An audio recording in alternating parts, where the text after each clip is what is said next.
Well, hello there, and welcome to Read Aloud Fun. I'm your reader, Granny Wolf, and I'm here today to give you the perspective of what really happened between my grandson Al and them three little pigs.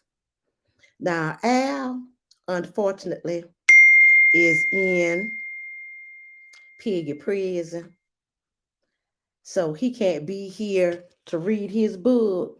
So his granny's gonna do it for him.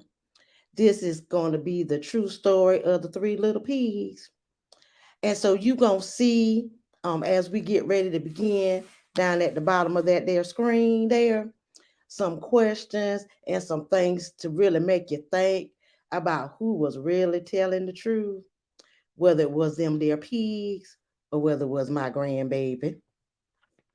So I want you to listen with an open heart and an open mind as I tell you for Al his story. This is the true story of the three little pigs.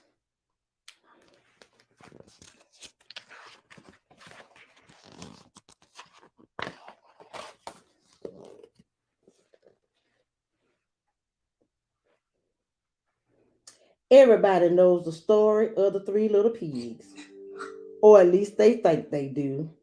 But I'll let you in on a little secret. Nobody knows the real story because nobody has ever heard my side of the story.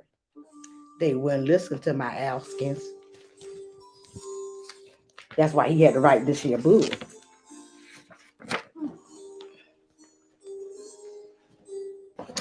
I'm the wolf, Alexander T. Wolf. You can call me Al. I don't know how this whole big bad wolf thing got started, but it's all wrong. Maybe it's because of our diet. Hey, it's not my fault wolves eat cute little animals like bunnies and sheep and pigs. That's just the way we are. If cheeseburgers were cute, folks would probably think you were big and bad too. Bet you'd get out that line at Burger King.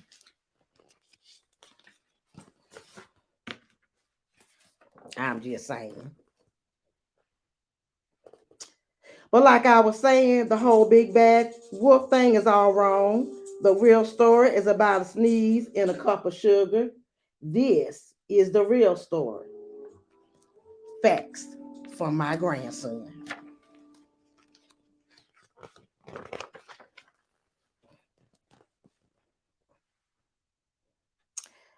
Way back in Once Upon a Time, I was making a birthday cake for my dear old granny. That's me. I had a terrible sneezing cold. I ran out of sugar. Who knew running out of sugar could turn into all this foolishness?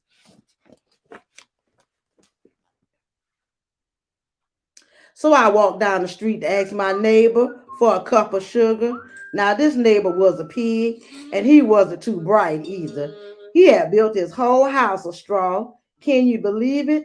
I mean, who in his right mind would build a house of straw? Just plumb stupid.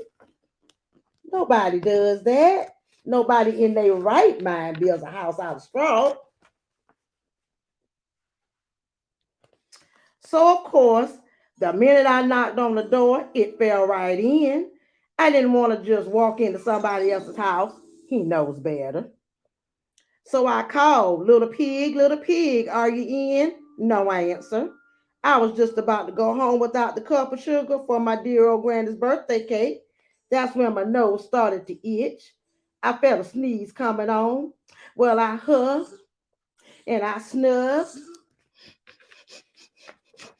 and and I sneezed a great sneeze. Look at there. Just stuff flying everywhere. Poor baby. You know he got allergies.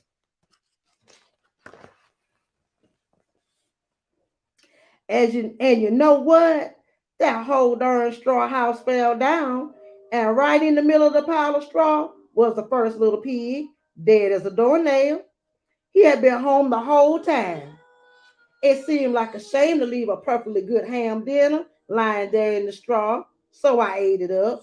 Think of it as a big cheeseburger just lying there. He knows better than to waste food. His granny taught him better.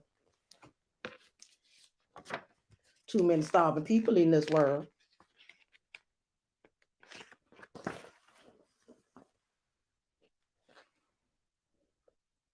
I was feeling a little better, but I still didn't have my cup of sugar, so I went to the next neighbor's house. This neighbor was the first little pig's brother. He was a little smarter, but not much. He had built his house of sticks.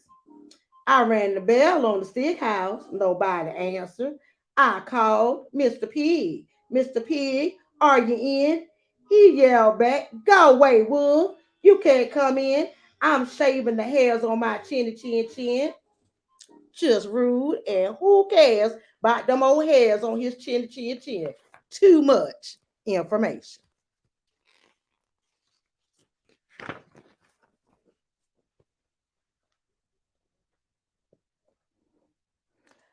I had just grabbed the doorknob when I felt another sneeze coming on.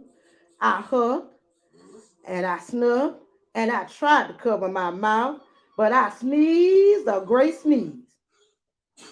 And you're not going to believe it, but this guy's house fell down just like his brother's. When the dust cleared, there was the second little pig, dead as a doornail. Wolf's honor. My Alskins, he don't lie. I taught him better than that, so he's telling the truth when it comes to that.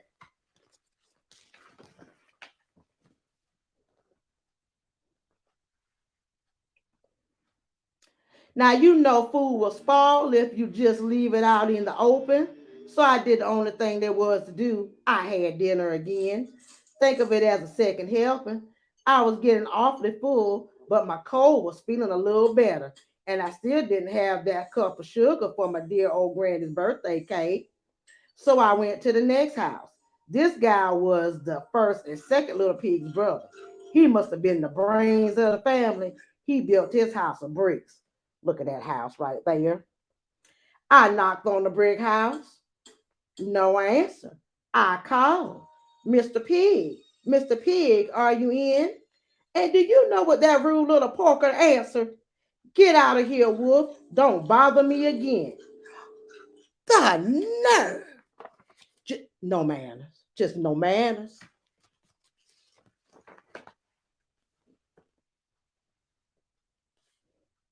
Talk about impolite. He probably had a whole sack full of sugar, and he wouldn't give me even one little cup for my dear sweet old granny's birthday cake. What a pig. I was just about to go home and maybe make a nice birthday card instead of a cake when I felt my cold coming on.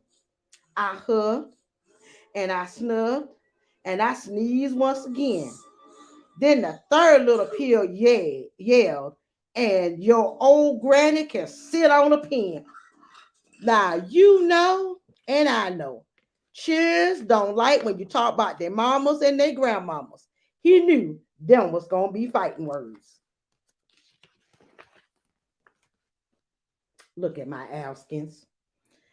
Now I'm usually a pretty calm fella, but when somebody talk about my granny like that, I go a little crazy. When the cops drove up, of course I was trying to break down this pig's door, and the whole time I was huffing and puffing and sneezing and making a real scene. He really is embarrassing himself right here. I'm a little ashamed of him at that moment, but I understand why he was acting the way he was acting.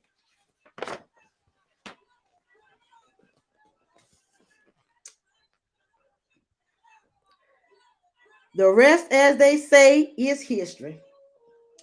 The news reporters found out about the two pigs I had for dinner. They figured a sick guy going to borrow a cup of sugar didn't sound very exciting. Of course it wouldn't. You know how that media is. So they jazzed up the story with all of that huff and puff and blow your house down, and they made me the big bad wolf. That's it. The real story. I was framed. Poor Alkins. They framed my baby. This didn't make no sense. Just so they could have a sensational story. But maybe you could loan me a cup of sugar So that's Al's story. He was framed, and I truly believe my grandson. So you've had time to see the questions while I was telling you his story.